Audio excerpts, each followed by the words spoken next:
we were told there would be no resus. Us to Joe and I had decided on a weekend down in Canberra. He'd just bought a new car, so it was to run the car in. We had a lovely weekend. We walked home.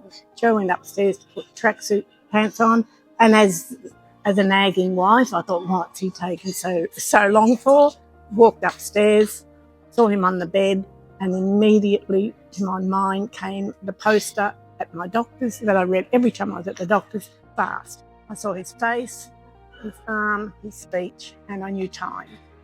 So I called for help. We got to the hospital with the help of ambulance, fire brigade. In 20 minutes, a team was there waiting for us. And then we were told at 5 o'clock that morning that yes, it was all, he'd been operated on, everything was fine. And everything was fine until Wednesday morning when he'd had an extra blue. We were told there would be no resus. Asked to get your own children down to possibly say farewell, but he was too stubborn, and he came out of that a hard journey in that he couldn't keep food in his mouth, he couldn't swallow. His progress has been absolutely brilliant. Yeah. And then it was just 4 months in hospital.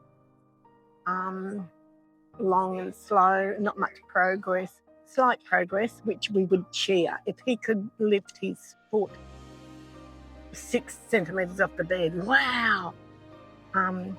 He had a anesthetic to get him up out of bed into the shower, so he couldn't do anything. A gait belt every time he moved.